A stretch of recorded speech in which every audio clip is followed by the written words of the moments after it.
story we have been following throughout the past 2 days surrounds the superstar herself, Caitlin Clark, the WNBA star, the Indiana Fever star, Caitlin Clark. She's going to miss all the action on the court. Caitlin Clark gets hurt, and guess what? Your demand vanishes because people ain't going to pay up to see these athletes that are ungrateful that their sport's growing. People aren't paying up for that. What was supposed to be a celebration for Caitlin Clark in her hometown of Indianapolis turned into a public relations nightmare for the WNBA. The league had planned an extravagant coronation, with the city of Indianapolis pulling out all the stops. A massive 34-story banner of Clark was installed on the JW Marriott downtown, an eye-catching display expected to attract record crowds and generate enormous revenue.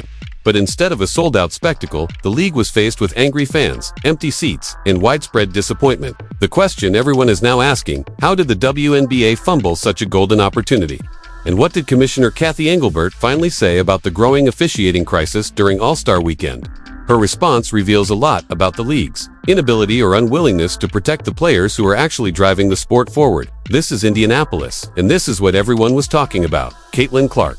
Her face covering the side of the towering JW Marriott in a 34-story display, the largest banner ever put up on the building. Bigger even than the famous NCAA tournament bracket in 2021, the banner stretched over 113,000 square feet. It boldly declared, "From downtown in my town," and there was no question who the star of the weekend was supposed to be. No one more deserving than Clark, the homegrown sensation. The city had been preparing for months to host what they believed would be the most successful WNBA All-Star Weekend in history. Local businesses stocked up on merchandise and hired extra help. The city even set up a replica All-Star court in the airport. Ticket demand was sky-high. Gainbridge Fieldhouse sold out within hours. The get-in price for a single ticket hit $121, and the average resale value reached $262, with courtside seats being listed for thousands. It was shaping up to be the most expensive and heavily attended WNBA All-Star game ever, according to TickPick, but then, disaster struck. On July 17th, news broke that Caitlin Clark had suffered a groin injury and would not be playing in the All-Star game. Within hours, everything changed. The resale ticket market collapsed in real time. Prices plummeted from an average of $262 to just $64, a jaw-dropping 75% drop in value. The get-in price dipped from $121 to around $65. People who had bought tickets as investments started to panic, scrambling to sell them at steep losses. It was a financial meltdown playing out live on social media. And even at these massively reduced prices, buyers weren't exactly rushing in. The stadium, once certain to be at capacity, was now at risk of being half empty. Disappointed fans voiced their frustration loudly and clearly. Many had traveled long distances, made hotel reservations, and spent serious money solely to see Caitlin Clark. Without her in the game, interest plummeted.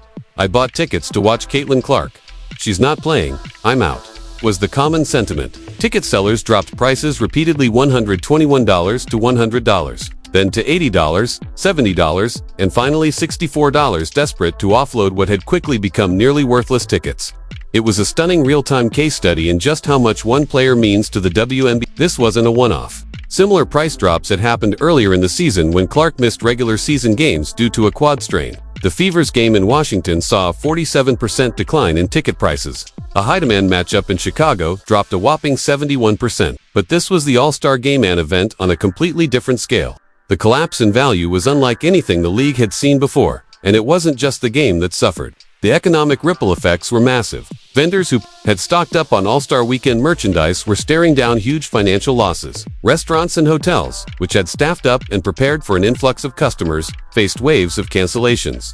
For Gainbridge Fieldhouse, this could be its first non-sellout in 2 years. Every Fever home game had been packed since Clark arrived. Now, the building was filled with empty seats during what should have been the biggest basketball weekend the city had seen since hosting the NBA All-Star Game. Local businesses surrounding the stadium felt the hit.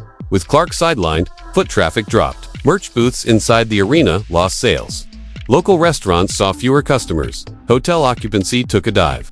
It wasn't just about basketball anymore, this was an economic event, and the absence of one player unraveled the entire plan. The message from fans was loud and clear: Caitlin Clark is the engine driving interest in the WNBA. When other players miss games, ticket prices don't collapse. But when Clark's out, the value of the event craters. The situation exposed an uncomfortable truth the league didn't want to admit. This record-setting season has been built almost entirely around Caitlin Clark. Without her, the numbers, the attendance, the revenue, the viewership all begin to look much less impressive. And now, the league's refusal to protect her was costing them. This year was supposed to be different. For the first time in recent memory, the WNBA All-Star Game was set to feature a true household name. Usually, the event is filled with players casual fans can't recognize. But Clark brought real star power. Her groin injury didn't come out of nowhere either. It was the result of months of overly physical play that referees failed to control. Opponents realized early on that they could shove, hack, and foul Clark with impunity. The refs consistently refused to blow the whistle. Last season, Clark received 20% of all flagrant fouls in the league, and most of them came from Angel Reese and the Chicago Sky. These weren't just aggressive plays, they were blatant, unnecessary fouls. Opponents didn't just hit her, they laughed about it afterward. It bordered on assault. In any other workplace, people would be facing legal consequences for what was happening on the court. Fever head coach Stephanie White had seen this coming all season. She repeatedly called out the inconsistent officiating. There's a level of physicality they're allowed to use against her that other players don't face, she said. This wasn't just coach speak. It was a real issue affecting her star player every single game. White was watching Clark get battered while referees acted like they were blind. The problem was systemic. The Washington Post published a scathing article highlighting how poor the officiating had become. They even joked that the league's logo should be changed to a bruise, with the motto, "No call." That's what fans were watching. Over and over again, video clips circulated showing defenders hooking Clark's arms, pushing her off screens, and fouling her drives, all with no whistles. It became a legitimate strategy to physically target Clark because there were no consequences. In this season, it's not just Clark. The Fever's Sophie Cunningham is now getting hit just as often. She leads the league in flagrant fouls received, just behind Clark and Aaliyah Boston. But the worst part isn't the hits, it's the inconsistency. Opponents can commit blatant fouls against Indiana players with no calls. Yet the Fever get hit with touch fouls constantly. There's no standard, no protection, no accountability. The most baffling part, this goes against how star players are typically treated in professional sports. Leagues usually protect their biggest draws.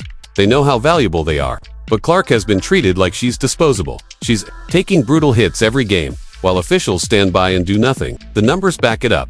In just over 2 seasons, there have been 57 head and neck injuries in the WNBA, many of them targeting guards like Clark. Lisa Leslie, a WNBA legend, understands the toll this kind of injury takes. In 2006, she suffered a groin injury herself, and it lingered for years. She warned that Clark's recovery will be long and painful. There's no quick fix. It takes rest and time. And unfortunately, Clark doesn't have either. The season is in full swing. Any misstep could make the injury worse. And as Leslie said, you think it's healed, then one wrong move on, boom, the pain's back. While ticket prices crashed and fans organized boycotts, all eyes turned to Commissioner Kathy Engelbert. How would she respond to the WNBA's most visible crisis? This was the moment that demanded leadership and exposed everything the league had been ignoring for far too long.